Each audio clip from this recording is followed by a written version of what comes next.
2024년 3월 경기도 용인의 한 조용한 주택가. 정지숙은 은퇴한 지 1년이 넘은 전직 응급의학과 전문의였다. 30년 동안 서울대학교병원 응급실에서 수많은 생사를 오가며 버텨온 삶이었다. 의사 가운을 벗은 지금 그녀는 정기적인 약 복용과 정원 가꾸기로 하루를 보내며 단조롭지만 평온한 일상을 누리고 있었다. 남편은 10년 전 세상을 떠났고 외아들 정민재는 서울 강남에서 대기업에 다니며 바쁜 일상을 살고 있었다. 민재는 2해 전 한서연이라는 여자와 결혼했다. 서연은 유아교육을 전공한 조용하고 배려 깊은 사람이었다. 결혼 후 부부는 과천의 아파트로 이사했고 2달 전 첫 아들 하준이를 품에 안았다. 하준이는 가족 모두의 기대와 사랑 속에 태어났다. 서연은 시어머니를 자주 찾아왔고 하준이를 안겨주며 육아 조언을 구했다. 정지숙은 그 시간이 그저 감사하고 벅찼다. 오랜만에 다시 품에 안긴 작은 생명, 손자의 존재는 그녀에게 은퇴 후의 삶에 깊이를 더해주었다. 서연은 정지숙이 전직 의사였다는 사실을 알고 눈을 반짝이며 존경심을 드러냈다. 하준이의 사소한 증상에도 곧장 물어보며 조심스레 대응했다. 정지숙은 손자의 상태를 체크하고 조언을 아끼지 않았다. 그런 순간마다 시어머니와 며느리 사이는 더욱 가까워졌고 그녀는 서연을 단순한 며느리가 아닌 딸처럼 여겼다. 겉으로 보기엔 모든 것이 순조로워 보였다. 그러나 시간이 흐르면서 그녀는 민재에게서 미묘한 변화를 감지했다. 1달 전부터 민재는 어쩐지 피곤해 보였고 목소리에는 짜증이 배어 있었다. 정지숙이 집을 방문했을 때 하준이가 울음을 터뜨렸고 민재는 무심히 중얼거렸다. 또 울어.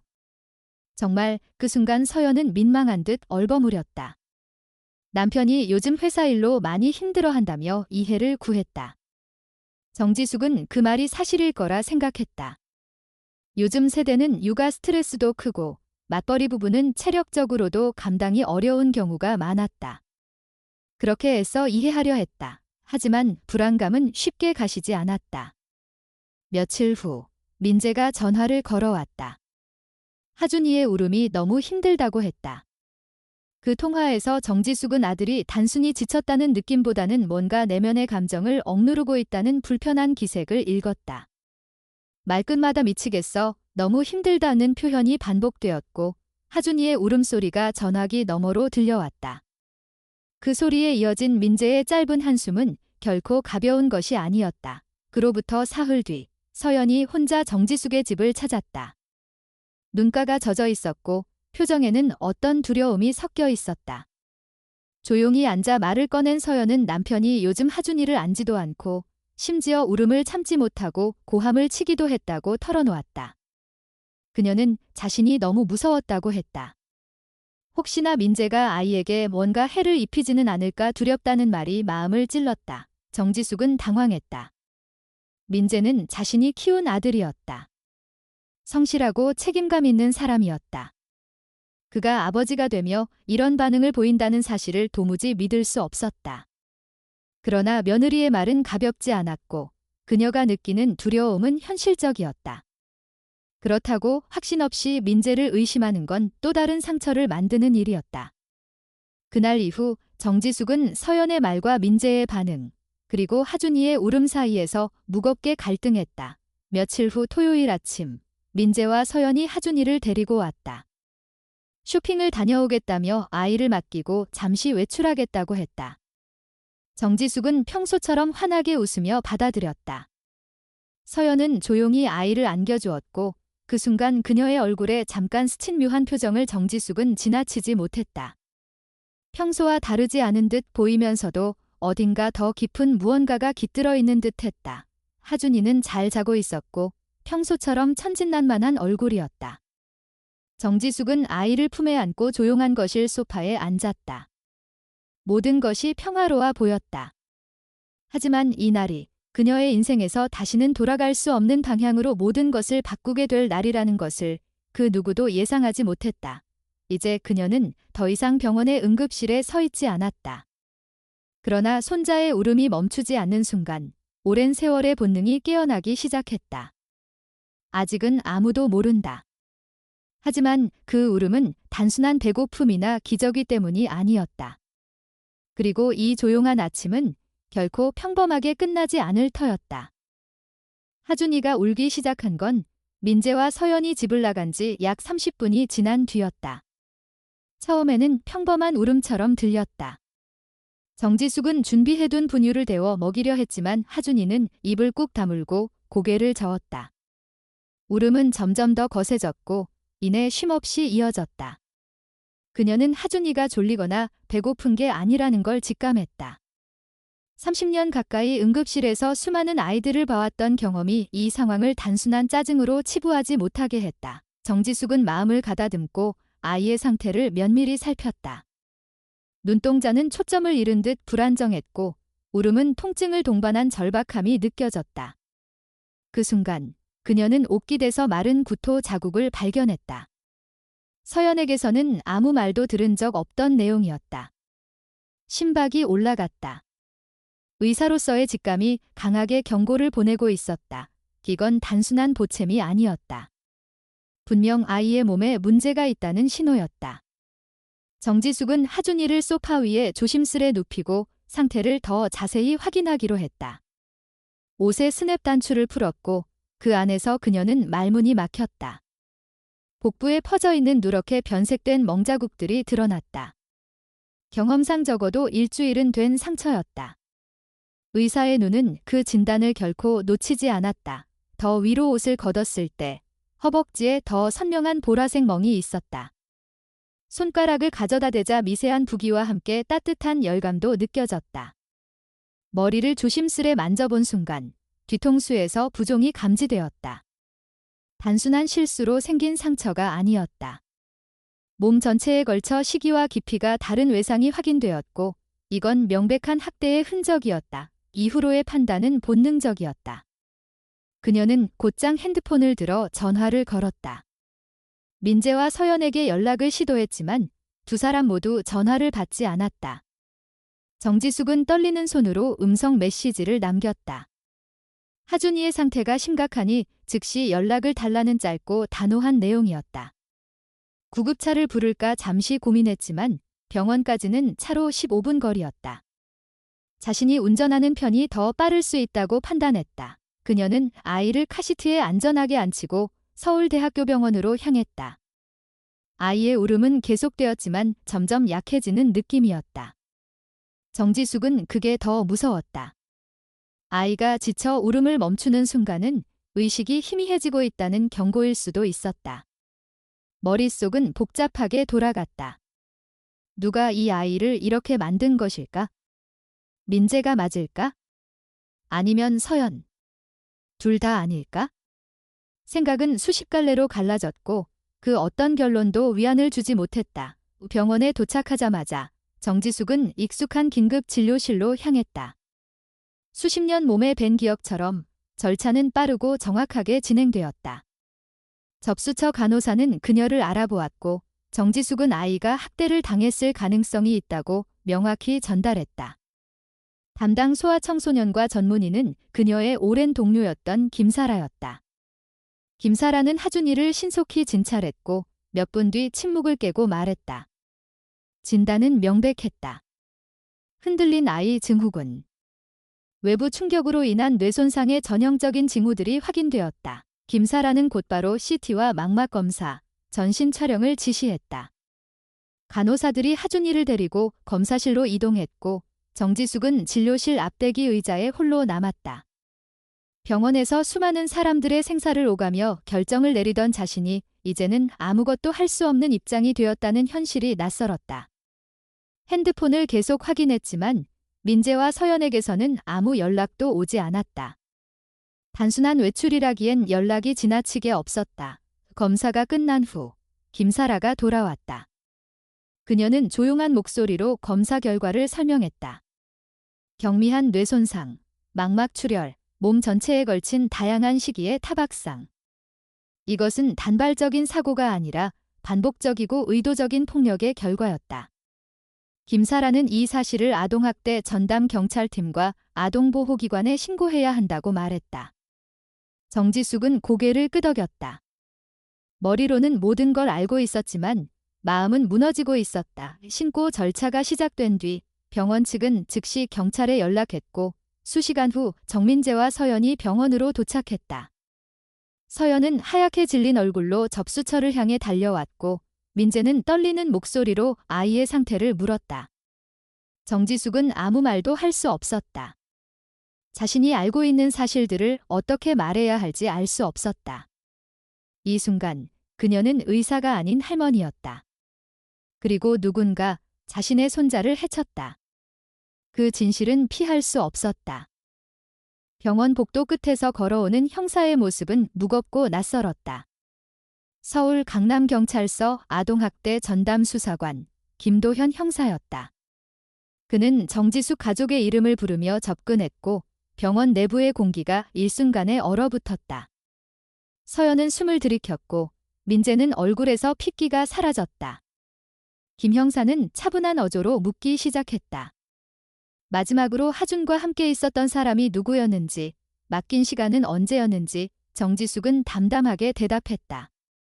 이날 오전 10시경 민재와 서연이 하준을 그녀에게 맡기고 외출했다. 형사는 세부적인 시간을 기록하며 서연에게도 물었다. 서연은 자신이 그 전날까지 계속 하준을 돌봤다고 답했다. 그러나 말끝에는 떨림이 느껴졌다. 그것이 두려움인지 아니면 죄책감인지는 분명하지 않았다. 형사는 정지숙에게 몇 가지 질문을 더 이어갔다. 그녀는 응급의학과 전문의로서 이번 부상이 하루 이틀 사이에 생긴 것이 아니라 여러 날에 걸쳐 발생한 것이라고 강조했다. 정지숙은 민재와 서연이 오늘 처음으로 하준을 장시간 맡겼다는 사실을 다시 한번 확인했다. 민재 역시 고개를 끄덕이며 사실임을 인정했다. 김 형사는 고개를 끄덕이고는 과거 2달간의 진료 기록을 요청했다. 잠시 후 김사라가 병원 기록을 들고 돌아왔다. 2주 전 정기검진 기록에는 별다른 이상 소견이 없다고 적혀 있었지만 김사라는 그날 찍은 사진 한 장을 함께 보여주었다. 팔에 작게 남은 멍 자국이었다. 서연이 조심스레 말했다. 당시 소아과에 몇 번이고 물어봤지만 의사는 별일 아니라며 넘어갔다고 했다. 그러나 지금 상황에서 보면 그것은 첫 신호였는지도 모른다. 김 형사는 모두를 바라보며 차례로 따로 조사를 진행하겠다고 말했다. 민재가 먼저 조사를 받기 위해 자리를 떴고 정지숙은 그의 뒷모습을 바라보며 마음이 무거워졌다. 아들이 정말 그런 일을 했을 리 없다는 생각과 혹시나 하는 의심이 얽히고 설켰다. 민재는 항상 조용하고 책임감 있는 성격이었다. 그러나 최근의 변화는 설명되지 않는 구석이 있었다. 30분 후 민재가 돌아왔다. 얼굴은 창백했고 눈가에는 피곤이 번져 있었다. 이어서 서연이 조사실로 향했다. 그녀는 자리에서 일어설 때 잠시 중심을 잃었지만 민재의 손길을 뿌리쳤다. 그녀가 사라진 뒤 민재는 어머니 옆에 앉았다. 목소리는 낮고 떨렸으며 눈빛엔 공포가 가득했다. 그는 자신이 의심받고 있다고 말했다.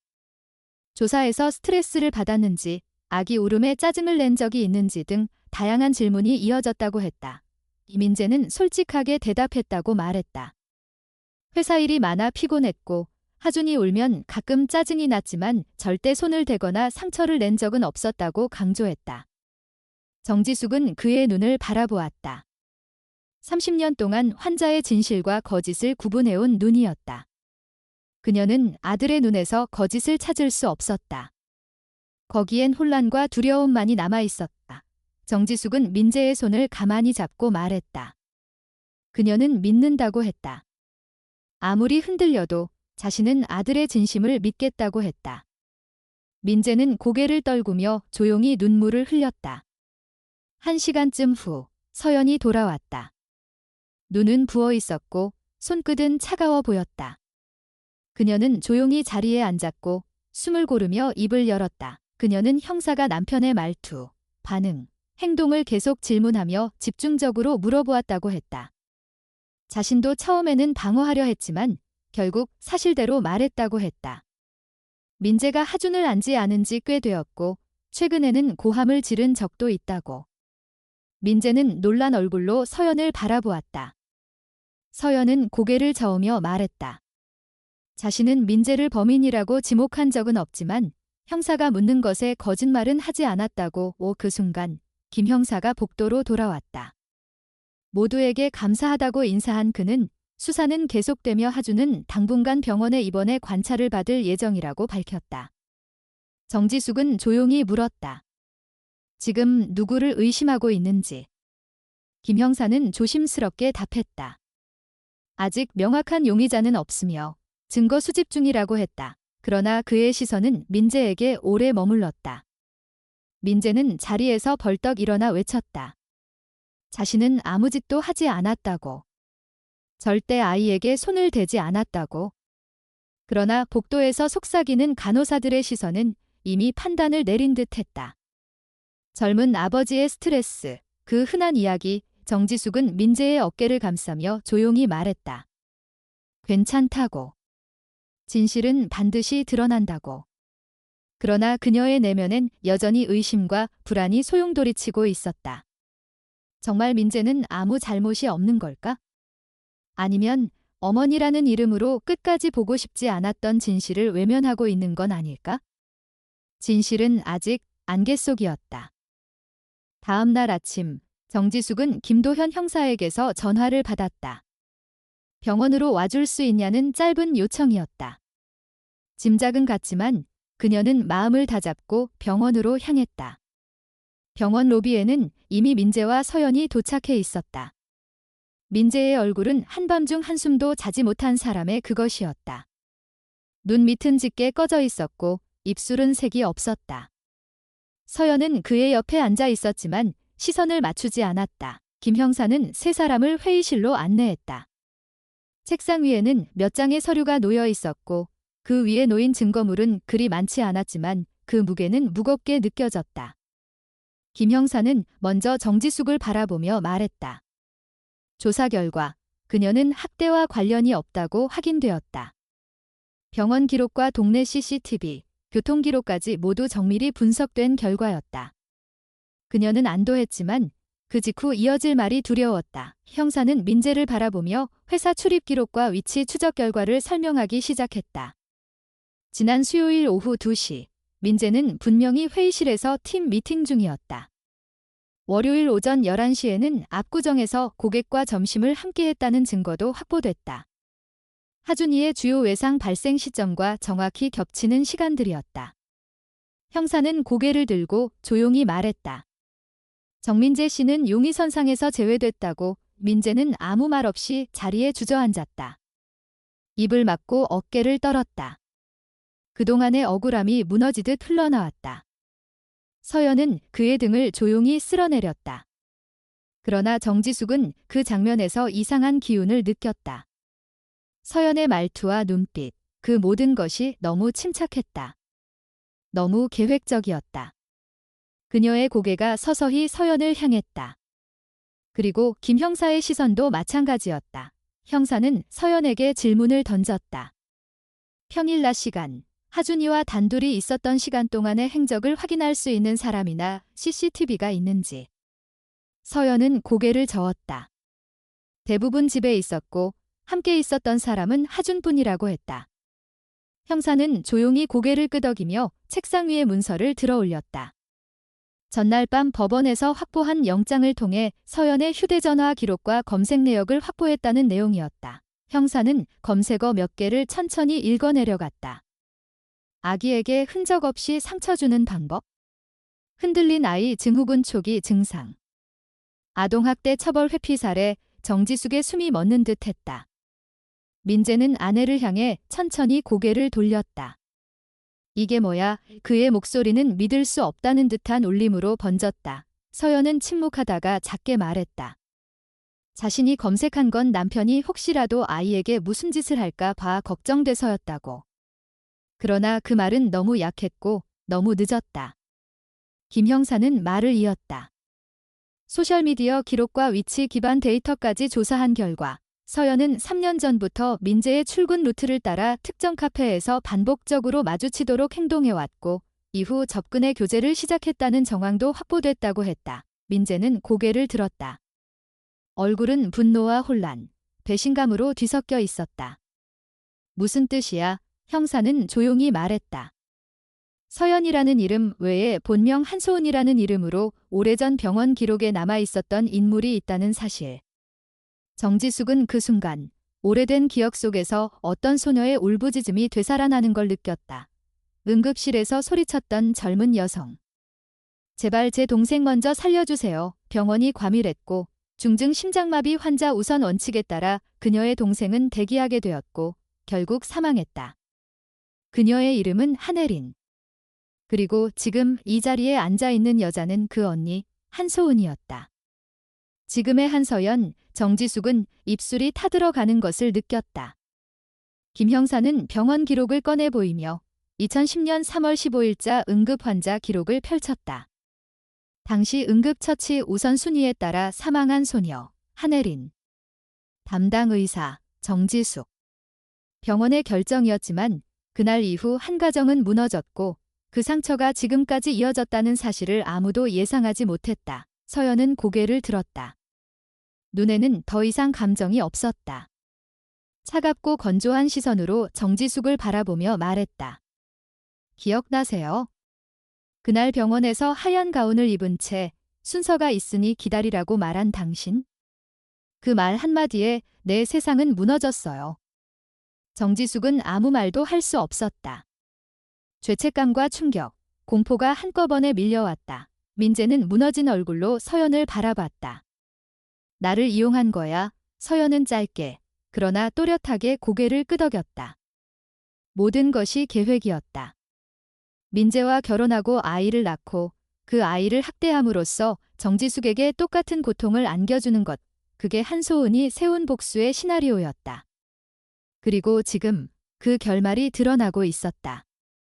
정지숙은 말문이 막힌 채 서연을 바라보았다. 한소은, 그녀가 그렇게 오랜 시간 복수를 준비해왔다니. 아이를 낳고 그 아이를 직접 해치면서까지 자신에게 고통을 주려 했다는 사실은 상상조차 할 수 없었다. 의사로서 수백 명을 살려낸 인생이었다. 하지만 단 한 명의 아이를 살리지 못한 그날 이후 그 죄책감은 가슴 깊숙이 묻어두고 살아왔다.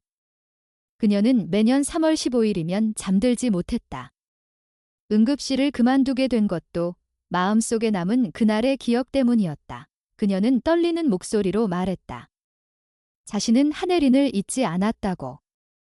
지금도 그날의 기록을 갖고 있고 그녀의 사진을 지니고 있다고. 그 말에 서연의 눈빛이 잠시 흔들렸다.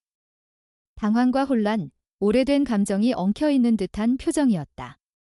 복수에만 집중했던 그녀의 계획 속에 정지숙이 진심으로 기억하고 있었다는 가능성은 전혀 포함되어 있지 않았다. 정지숙은 눈물을 삼키며 말했다. 수많은 환자들 중 살리지 못한 이들을 마음속에 품고 살아왔고 그 중에서도 혜린은 잊지 못했다고. 서연은 말없이 듣고 있었다. 그러다 입을 열었다. 그녀는 하준이를 낳고 처음으로 혼란스러움을 느꼈다고 했다. 그 작은 생명이 품에 안겨있던 순간 혜린이 떠올랐다고. 혜린도 그 시절 그렇게 작았다고. 그러나 그때는 이미 너무 늦어 있었다. 계획은 이미 시작되었고 자신은 되돌릴 수 없었다고 말했다. 민재는 아무 말도 하지 못한 채 서연을 바라보았다. 그녀의 고백 하나하나가 머릿속을 파고들었다. 그는 지금까지 아내의 모든 말을 믿어왔고 함께 미래를 설계해왔다. 하지만 그 모든 것이 거짓 위에 세워진 것이라면 자신은 대체 무엇을 살아온 것인지 알 수 없었다. 아이는 사랑받기 위해 태어났는데 그 아이가 복수의 도구였다는 현실이 그를 짓눌렀다. 김도현 형사는 조용히 자리에서 일어났다. 그리고 말했다. 한소은, 당신을 아동학대 혐의로 긴급 체포하겠습니다. 순간 회의실에 고요함이 내려앉았다. 서연은 고개를 끄덕였고 형사는 수갑을 꺼내 들었다. 서연은 마지막으로 정지숙을 바라보며 말했다. 당신 말이 맞았어요. 하지만 나도 틀린 건 아니에요. 정지숙은 고개를 저었다. 아니에요. 당신은 틀렸어요. 우리는 모두 고통을 안고 살아가지만 아이를 해치는 건 다른 차원의 선택이에요. 서연은 말없이 고개를 숙였고 형사와 함께 병원 복도를 걸어 나갔다. 민재는 자리에서 주저앉았다. 혼란스러움, 분노, 슬픔, 배신감이 한꺼번에 밀려들었다. 정지숙은 그런 아들을 조용히 지켜보았다. 그날 이후 민재는 멍하니 시간을 보냈다. 정신과 상담도 받고 퇴직도 고민했다. 하지만 무엇보다 하준이를 지켜야 한다는 책임이 그를 붙들었다.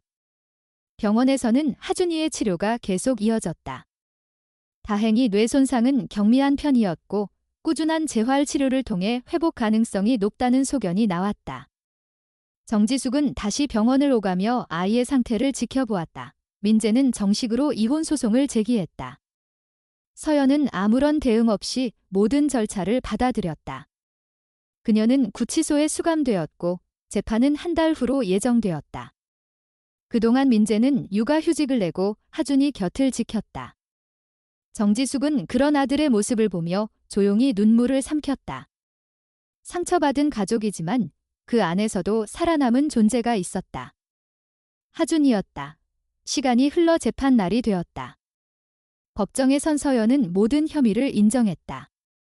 검사 측은 사전에 계획된 고의적 아동학대라는 점을 강조했고 변호인도 별다른 반박을 하지 않았다. 마지막 발언 기회에서 서연은 말했다. 자신은 정지숙에게 복수를 하고 싶었지만 그 대가로 모든 것을 잃었다고. 그리고 가장 용서받을 수 없는 일은 자신의 아이를 상처 입힌 것이었다고 오 판사는 판결을 내리며 말했다. 당신이 겪은 상실의 아픔은 이해할 수 있지만 죄 없는 아이에게 폭력을 가한 것은 결코 정당화될 수 없다고. 그리고 실형 15년을 선고했다. 정지숙과 민재는 그 말을 묵묵히 들었다. 서연은 아무 말 없이 구치소 직원들에게 이끌려 나갔다. 그 이후로 그녀는 어떤 연락도 해오지 않았다. 누구의 방문도 받지 않았다는 소문만 들려왔다. 이 며칠 후 정지숙과 민재는 경기도 부천의 한 납골당을 찾았다. 15년 전 그곳에 한혜린이 안치되었다. 매년 3월 15일이면 그곳을 찾았던 정지숙은 이번엔 민재와 하준과 함께였다. 그녀는 조용히 무릎을 꿇고 말했다. 혜린아, 잊지 않았어. 내 언니는 잘못된 선택을 했지만 그 아픔은 진짜였어. 나도 너를 지켜주지 못한 걸 미안하게 생각해. 하지만 내 조카는 살아있어? 걸음마도 시작했고 웃음도 되찾았어. 나는 이 아이를 지킬 거야. 그날의 바람은 차분했고 봄 기운이 느껴지기 시작했다. 정지숙은 마음 깊은 곳에서 무언가가 풀리는 느낌을 받았다. 완전한 용서는 없지만 책임과 사랑은 여전히 남아 있었다. 지금 그녀가 할 수 있는 일은 단 하나였다. 살아남은 생명을 지키는 것, 하준을 위해, 자신을 위해. 그것이 정지숙이 다시 입은 삶의 가운이었다. 하준의 치료는 천천히, 그러나 확실하게 진행되었다.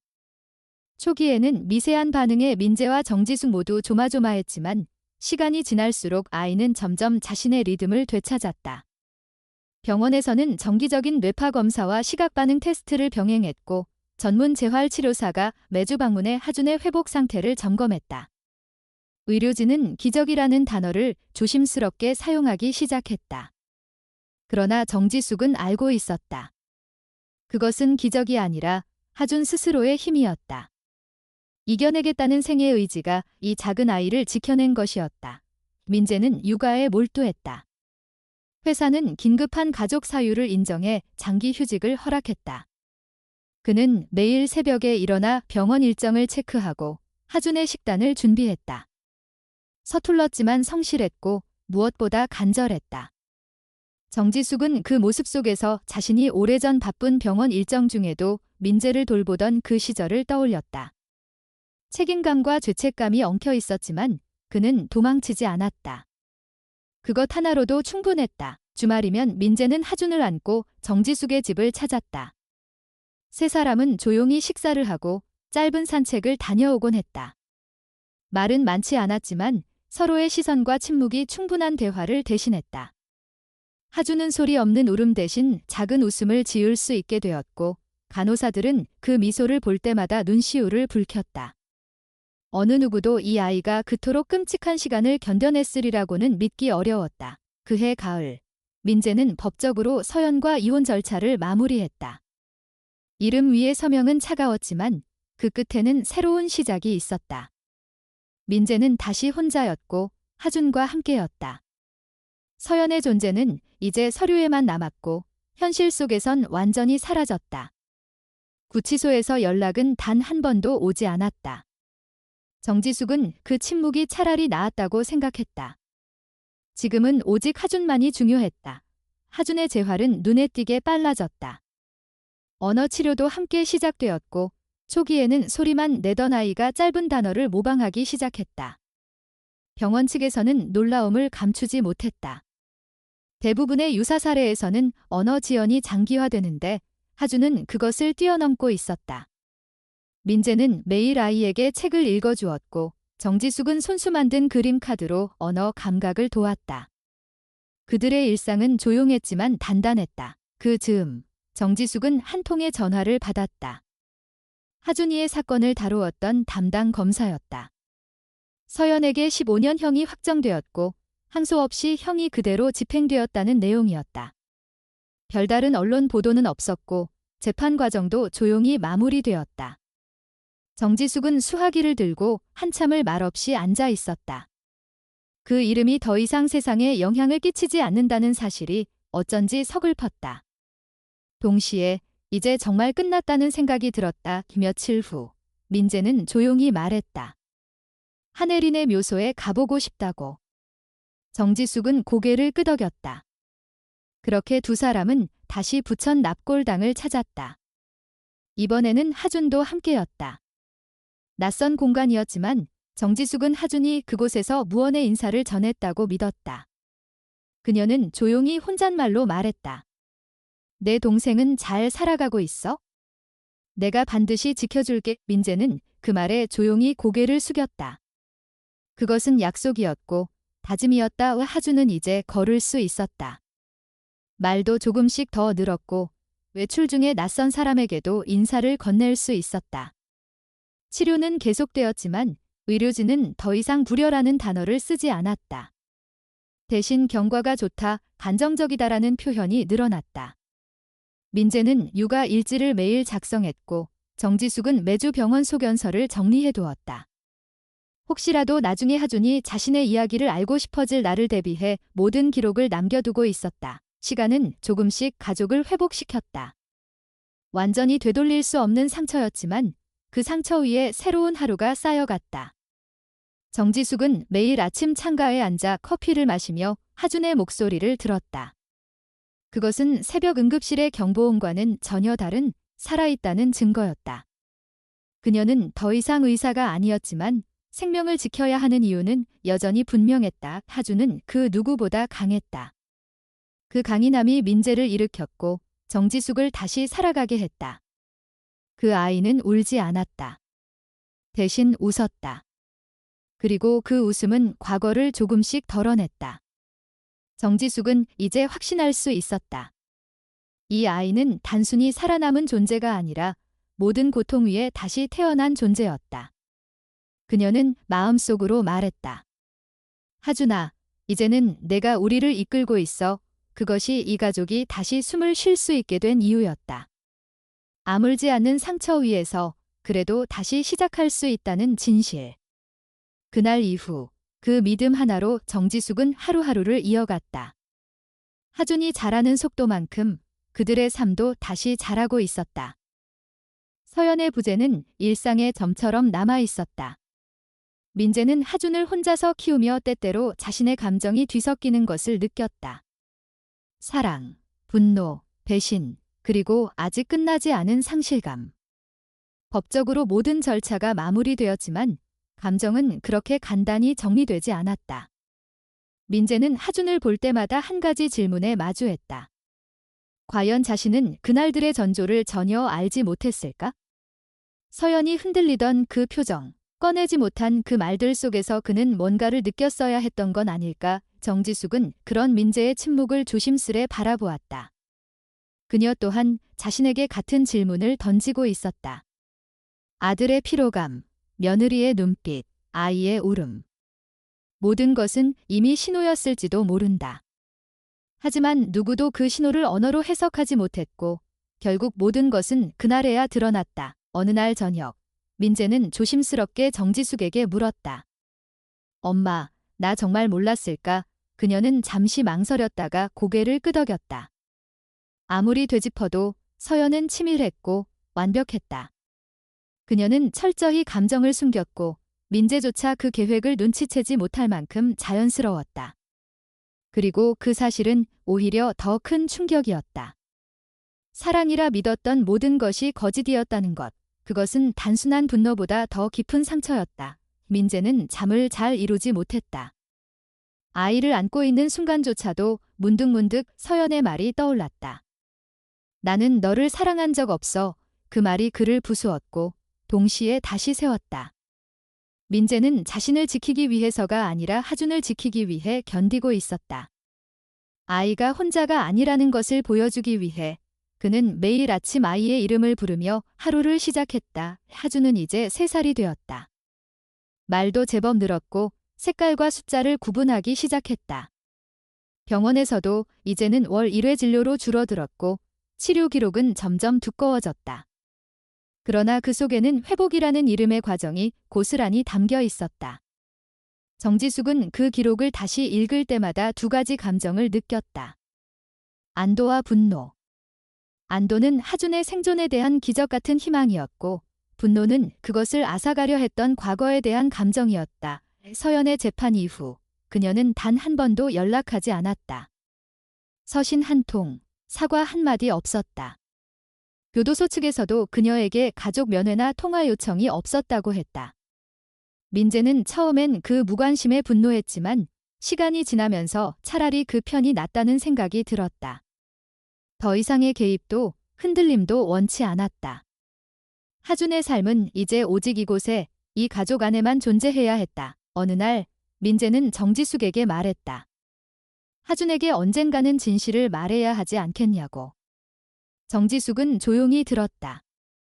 그리고 말했다. 지금은 아니라고. 아직은 하준에게 세상이 안전하다고 믿게 해줘야 한다고. 그 말에 민재는 고개를 숙였다. 자신이 지켜야 할 존재가 얼마나 연약한지 그는 누구보다 잘 알고 있었다. 시간이 흘러도 서연의 이름은 가족 사이에서 언급되지 않았다. 사진도 흔적도 모두 치워졌다. 민재는 새로운 휴대폰 번호로 바꿨고 하준의 출생 신고서에서도 어머니란 항목은 공란으로 남아 있었다. 법적으로 가능한 조치들을 통해 하준을 지키는 데 집중했다. 세상에 어쩌면 이 모든 과정을 모르는 사람들은 그녀가 사라졌다는 사실조차 모를 수 있었다. 그게 오히려 다행이었다. 정지숙은 어느 날 우연히 하준이에게 전마라는 단어를 들었다. 텔레비전 속 등장인물을 보고 무심코 내뱉은 말이었다. 순간 그녀는 멈칫했지만 곧 아무렇지 않게 웃으며 대화를 이어갔다. 하준은 그 단어의 무게를 모르고 있었다. 그리고 그 무게는 아직 알려주지 않아도 되는 것이라고 그녀는 믿었다. 그날 밤 정지숙은 민재와 함께 앉아 조용히 커피를 마셨다. 민재는 혼잣말처럼 말했다. 나는 아직도 내가 사랑받았다고 믿고 싶었나 봐요. 정지숙은 그 말에 대답하지 않았다. 대신 손에 쥔 잔을 꽉 잡고 있었다.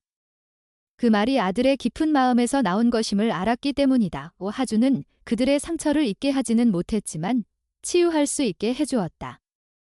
아이는 과거의 죄와 고통으로부터 자유로워야 했고 정지숙과 민재는 그것을 위해 하루하루를 살아가고 있었다. 상처는 존재하지만 그 위에 새로운 시간이 덮여가고 있었다. 완전한 용서는 없었지만 지속되는 사랑은 있었다. 그리고 그 사랑은 더 이상 복수를 품지 않았다.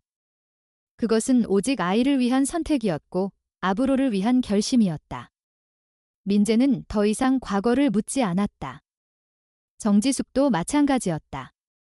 대신 그들은 매일 하준의 웃음에 집중했다. 그 웃음 하나로 모든 것이 충분하다고 믿기로 했다. 그것이 이 가족이 앞으로 나아갈 수 있는 유일한 길이었다. 1년이 지난 봄 아침, 정지숙은 마당에서 하준이의 웃음소리를 들었다. 민재가 전마, 얘가 걸었어요. 라고 외쳤고 그녀는 조용히 고개를 돌렸다. 하주는 두 발로 천천히 앞으로 나아가고 있었고 작지만 또렷한 웃음을 지으며 손을 뻗고 있었다. 정지숙은 천천히 다가가 아이를 안아 들었다. 그 품 안의 따뜻함은 생의 의미였다. 하주는 지금 민재와 함께 정지숙의 집 근처로 이사해 살고 있었다. 민재는 육아휴직 이후 회사로 복귀했지만 근무 시간을 조정해 매일 저녁 아이와 시간을 보냈다. 정지숙은 하준의 낮 시간을 책임졌고 아이는 이제 이 집에서 완전히 자신의 자리를 찾은 듯 보였다. 세 사람의 하루는 조용하지만 충만했다. 정지숙은 더 이상 병원에 가지 않았지만 삶의 응급실은 여전히 이 집 안에 존재하고 있었다. 의료진들은 여전히 회복이라는 단어를 신중하게 사용했다. 뇌 손상이 완전히 회복된 것은 아니었지만 일상생활에는 큰 지장이 없었고 정기재활 치료는 계속 진행되었다. 하주는 혼자서 컵을 들고 물을 마셨고 간단한 문장을 따라 말할 수 있게 되었다. 언어치료사는 하준의 진전을 기적이 아닌 아이의 의지라고 설명했고 정지숙은 그 말에 깊이 공감했다. 살아남는다는 건 단순한 생존이 아니라 다시 일어서는 것이기 때문이었다. 서연은 재판 이후 단 한 번도 모습을 드러내지 않았다. 민재는 변호사를 통해 간접적으로 면회 요청이 있었다는 사실을 전해 들었지만 끝내 만나지 않았다. 정지숙 역시 같은 선택을 했다. 그녀에게 필요한 것은 용서가 아니었다. 다만 더 이상의 흔들림 없는 시간이 필요했다. 죄는 벌로 남아야 했고 기억은 책임으로 남아야 했다. 봄이 깊어갈 무렵 민재는 다시 부천 납골당을 찾자고 말했다. 정지숙은 아무 말 없이 동의했고 셋은 함께 길을 나섰다. 하주는 아버지의 손을 잡고 가벼운 걸음을 옮겼고 낯선 곳에도 두려움을 보이지 않았다. 하네린이 잠든 공간은 여전히 조용했다. 정지숙은 무릎을 꿇고 작은 목소리로 말했다. 혜린아, 잊지 않았어. 너를 구하지 못한 그날 이후 나는 매년 여기 왔어. 너의 언니는 잘못된 선택을 했지만 그 아픔이 얼마나 깊었는지 나는 알아. 미안해. 그리고 고마워. 내 언니의 아들이 지금 여기 있어? 건강하게 자라고 있고 잘 웃어. 이 아이는 너의 조카야. 나와 민재가 함께 지킬게. 민재는 어머니 옆에 앉아 고개를 숙였다. 그의 마음속에도 혜린이라는 이름이 새겨져 있었다. 그 아이를 몰랐지만 자신이 겪은 상처와 이어진 그 이름은 결코 남의 일이 아니었다. 그는 속으로 말했다. 당신을 구할 수는 없었지만 당신이 남긴 생명을 내가 지킬게요. 서울로 돌아오는 길, 하주는 뒷자리에서 조용히 노래를 흥얼거렸다. 아이가 부르는 동요는 어딘가 어긋났지만 그 안에는 생의 소리가 있었다. 민재는 백미러로 아이를 바라보다가 조용히 말했다. 엄마, 고마워요. 하준이를 살려줘서. 나도 살려줘서. 정지숙은 고개를 끄덕이며 짧게 대답했다. 우린 가족이니까. 가족은 서로를 지켜야 해. 그날 저녁, 정지숙은 혼자 거실에 앉아 오래된 사진첩을 꺼냈다. 그 속엔 민재의 어릴 적 모습, 하준의 신생아 시절, 그리고 병원에서 보냈던 수많은 기록들이 남아 있었다. 그녀는 조용히 속삭였다. 완벽한 인생은 없지만 다시 시작할 수는 있어. 그녀는 커피를 따르고 창밖을 바라보았다. 새 식구의 저녁이 익어가고 있었다. 하주는 방에서 장난감을 정리하고 있었고 민재는 부엌에서 저녁 준비를 하고 있었다. 모든 것이 평범했고 그 평범함이 가장 소중했다. 정지숙은 다시 한번 다짐했다. 이 아이에게 세상이 안전하다고 느껴지게 해주겠다고. 사랑을 배울 수 있게 해주겠다고. 슬픔 속에서도 희망을 품고 살아갈 수 있게 해주겠다고. 그것이 가족이었다. 그것이 회복이었다. 상처는 사라지지 않지만 사랑은 그 위에 다시 피어난다. 그리고 언젠가 하준이 모든 것을 알게 되었을 때 정지숙은 말해줄 것이다. 세상에는 아픔이 있고 잘못이 있고 회한이 있다는 것. 하지만 그 모든 것을 이겨내는 힘은 결국 사랑이라는 것을 그녀는 눈을 감고 마음속으로 되뇌었다. 잊지 않을게. 하지만 미움 대신 사랑을 선택하게 그것이 그녀가 살아온 이유였고 이제 살아갈 이유였다. 오늘 이야기에 귀 기울여 주신 여러분께 진심으로 감사드립니다. 이 이야기는 단순한 가정의 비극이 아니라 상처 속에서도 희망을 선택할 수 있다는 메시지를 전하고자 했습니다. 어쩌면 우리는 모두 과거의 아픔을 품고 살아가고 있을지도 모릅니다. 하지만 그 고통을 다시 누군가에게 되풀이하지 않고 따뜻한 사랑으로 감싸 안을 수 있다면 그 자체가 치유이며 회복일 것입니다. 주인공들은 깊은 절망 속에서도 서로를 지키며 하루하루를 버텼고 결국 아이의 웃음으로 다시 살아갈 용기를 얻었습니다. 이 이야기를 통해 여러분도 한 번쯤은 가족, 용서, 회복에 대해 생각해보는 시간이 되었길 바랍니다. 어떤 상처든 시간이 지나면 희미해지지만 진심 어린 사랑은 언제나 흔적을 남깁니다. 우리가 누군가에게 남기는 말, 행동, 시선 하나가 그 사람의 인생을 바꿀 수 있다는 것을 기억해 주셨으면 합니다. 저희 채널을 응원해 주시려면 아래에 좋아요 버튼을 눌러주시고 이야기 속에서 느낀 점이나 생각을 댓글로 남겨주세요. 그리고 구독을 눌러주시면 더 많은 이야기로 여러분을 찾아뵐 수 있습니다. 다시 한번 진심으로 감사드리며 언제나 평안하시길 바랍니다.